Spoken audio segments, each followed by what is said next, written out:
내 것이라 할 것이 없으니 환상과 같은 것이다. 그리고 우리가 다 내 것이라고 할 것이 없으니까요. 인연 따라왔다가 인연의 화합에 의해서 만들어졌다가 우리가 인연이 다 끝나게 되면은 다 그 네 가지 지수화풍으로 다 흩어지고 그러잖아요. 흩어지고. 그래서 오늘은 불심사에서 그 이제 때 약사열애 부처님 전에 불공을 드리고 이제 관음 시식을 했습니다마는 오늘은 좀 시간이 걸리고 그래도 장엄연부를 한 30분 정도 했습니다. 함께 우리말로 따라서 지난 시간에 영가전회를 한번 했던가요? 첫날 했던가요? 여러분들 불자보배집들 다 모시고 계시잖아요. 그러면 그 198쪽에 보면은 영가전회 아니라 무상계네요. 우리말 무상계를 지난 시간에 했는데 우리말 무상계를 여러분들 한번 보시면 어디에 나와 있냐면요. 499쪽부터가 이제 우리말 무상계니까요. 그 중간에 나와 있습니다. 500쪽에 보면 나와 있어요. 몇 차례 아침 방송에서도 제가 500쪽 말씀을 드렸는데 영가여 그대의 머리털과 손톱, 뼈와 이와 가죽, 살, 힘줄, 해골, 때 같은 것은 다 흙으로 변하고 침과 콧물, 고름, 피, 진액, 간에, 눈물, 오줌 같은 것들은 다 물로 변하고 더운 기운은 불로 움직이는 기운은 바람으로 변하여 네 가지 요소가 다 각각 제자리로 돌아가는 것인데 오늘날 영가의 죽은 몸이 어디가 있겠느냐? 이 몸뚱이는 이 네 가지 요소로 거짓 헛된 것이니 바로 이 말이에요. 이게 나와 있는 말씀이에요. 전부 다 환이다. 환이다. 환영일 뿐이니 조금도 몸뚱이 없어졌다고 그래가지고 아까워하지 말아라. 바로 그 말이거든요. 오늘은 여기까지 함께 생각을 해보았고요. 다음 시간에는 이제 욕망의 끝이라고 하는 그 21장 그 다음에 칼끝의 꿀이라고 하는 22장 범부와 아란 23장 최고의 욕망 24장까지 다음 시간에 공부하도록 그렇게 하겠습니다. 자, 이제 10시가 되었네요. 이제 2시간 전에 출석 점검하고 인사드렸기 때문에 또 공부하는 중간에 동참하신 분들이 분명히 계실 것 같아서 한번 무창불교대학 카페로 다시 발걸음을 돌려보겠습니다. 누가 오셨나요? 몇 분이 오셨네요. 금유나 모부님 늦어서 죄송합니다. 제 방송 듣겠습니다. 그러셨네요. 감사합니다. 또 부산의 수경신 모부님 늦었습니다. 죄송합니다. 그러셨어요. 안양의 선정화 모부님 늦었습니다. 그러셨고요. 제주특별자치도 서귀포시에 살고 계신 원력화 모부님 늦었습니다. 오늘도 열심히 공부하겠습니다. 그러셨어요. 아유 늦게 오셔도 이렇게 지각을 하셨지만 결석을 하지 아니하는 것만으로도 대단한 일이십니다. 대단한 일이세요. 감사드립니다. 쉬운 일이 아니에요. 왜냐면은 이 저녁에 8시부터 10시까지 얼마나 바빠요. 저처럼 중들은 바쁠 일이 없어요. 밤중에는 일찍 자고 새벽에 일어나야 될 일밖에 없지만은 세속에 사는 법우님들은 각종 모임이 있지요. 또 집에만 계셔도 또 손님들이 오지요. 또 집안 식구들 또 뒤치다거리 해드려야죠. 또 고사님들은 또 뭐 할 일이 없겠어요. 다 많은데 이러한 저녁 시간을 할애해가지고 이렇게 함께 해주시니까 참 대단한 분들이다. 정말 여러분들 훌륭하신 분들이에요. 근데 제가 존경에 맞지 않습니다. 감사드리고요. 문자가 한 통 왔네요. 충남 보령의 금당화 법우님, 보령의 금당화입니다. 제가 학원을 다니게 돼가지고 9월 말까지는 수요일에는 강의를 못 듣게 됐습니다. 제 강의를 꼭꼭 듣겠습니다. 그러셨네요. 아이고, 9월 말까지 국비로 학원을 다니신다는데 무슨 자격증 따시려고 그러세요? 국비로 다닌다는 것은 자격증을 딸 수 있는 학원 같기도 합니다만 느낌이 열심히 공부하시고 불교대학 수업은요 그렇다고 해서 그냥 내팽에 쳐버리면 이제 평생 공부할 날이 없어요. 제 방송이라도 강의 다시 듣기라도 아니면 10시부터 12시까지 조금 잠 좀 들자고요. 이때 2시간 동안 교재 가지고 강의 다시 듣기를 통해서 들으시면 뭐 똑같은 거죠. 뭐 전부 다 뭐냐 라이브 강의니까 똑같은 겁니다.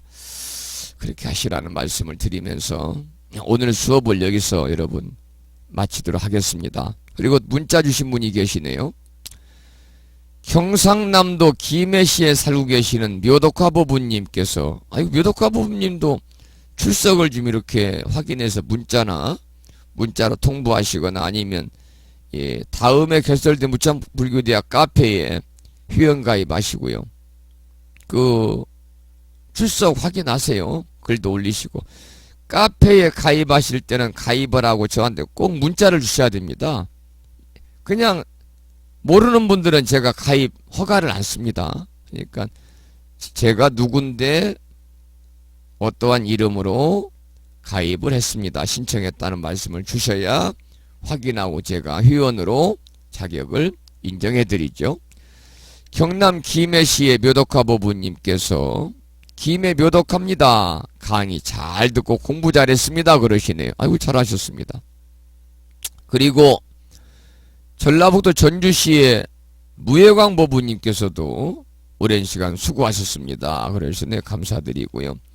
충남 보령의 보덕화 부부님께서도 스님 무더위에 강의하시느라 근념하셨습니다. 그러셨네요. 편안히 주무십시오. 그랬는데 또 오늘 강의한 내용을 또 정리해서 올리고 하려면 시간이 12시나 뒤야 참을 찰랑가 모르겠습니다만 감사드리고 오늘 또 아침 방송하고 또 오늘 이제 모시고 또 법문하고 그랬더니 목이 많이 이렇게 잠기고 그래가지고 저녁에 어떻게 수업을 할지 모르겠다라고 생각을 학장님 모시고 읍내에 나가서 공양하고 왔습니다. 아침에는 제가 이제 5시부터 준비를 해가지고 오늘 아침에도 뒤에 창고에 가니까 감자가 있어서 감자 2개 씻어서 깎아서 된장국 끓여서 이렇게 드렸는데 아무래도 좀 아침 제가 준비하는 뭐 이 반찬이 시원찮지요. 그래서 저녁 때는 읍내에 나가서 이제 우리 백반 정식이라고 그러나요? 공양을 대접하고 이렇게 왔습니다마는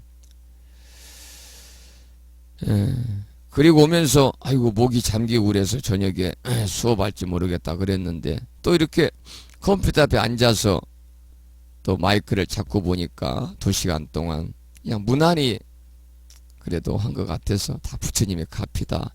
저는 항상 생각하기를 불사는 다 이루어진다. 이것도 불사잖아요. 부처님 일이거든요. 부처님 일은 모든 것을 다 계획하고 실행하면요. 제가 출가해 지금까지 15년 동안 하나도 이루어지지 않는 것이 없더라고요. 그래서 역시 부처님 일은 다 믿음만 있으면 되는구나. 믿음의 실천만 겸하면 모든 것이 다 성취되는구나. 그런 생각을 항상 하고 있습니다. 부처님의 가피지요. 부르네 감사드리면서 자 오늘 수업 여기서 마무리하면서 항상 그렇듯이 불자보묘지 108쪽을 펴시고요. 438자로 구성된 표준 한글 반야신경을 저녁이니까 태진과 북의 반주가 어우러진 부드러운 그러한 반야신경을 함께 따라서 봉독하겠습니다.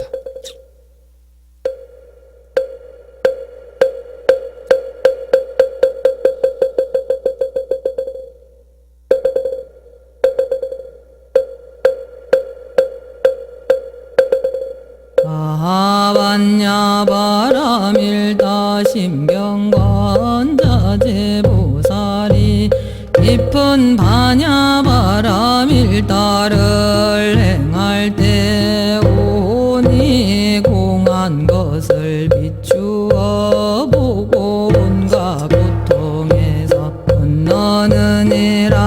사리자여 색이공과 다르지 않고 공의 색과 다르지 않으며 색이 곧 공이요 공이 곧 색이니 수상행식도 그러하니라.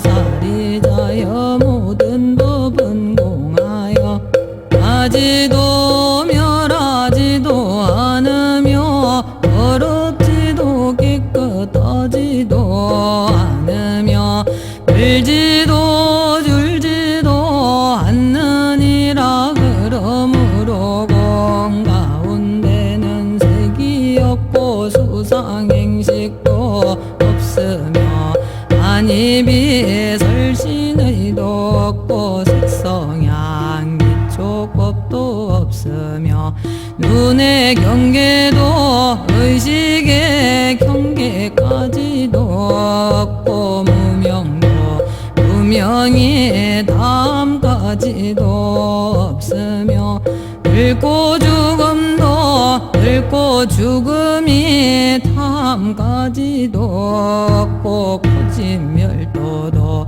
없으며 지혜도 어둠도 없느니라. 얻을 것이 없는 까닭에 보살은 반야바람일도를 의지함으로 마음에 걸림이 없고 걸림이 없으므로 두려움이 없어서 뒤바뀐 헛된 생각을 멀리 떠나 완전한 열반에 들어가며 삼세의 모든 부처님도 반야바람일도를 의지함으로 최상의 깨달음을 얻느니라. 반야바람일도는 가장 신비하고 밝은 주문이며 위없는 주문이며 무엇과도 힘들 수 없는 주문이니 온갖 괴로움을 없애고 진실하여 망하지 않음을 알지니라. 이제 반야바람일도주를 바라리라. 아제 바라 승아제 모지사바 아제 바라 승아제 모지사바 아제 바라 승아제 모지사바.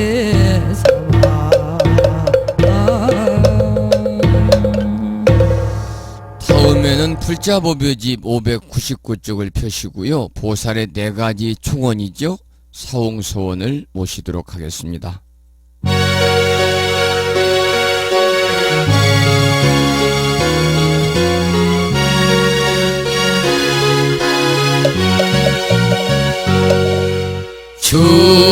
중생을 다 건지오리다.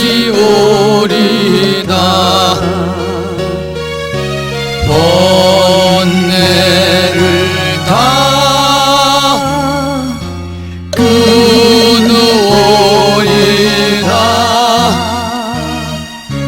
법문을 다 배우오리다.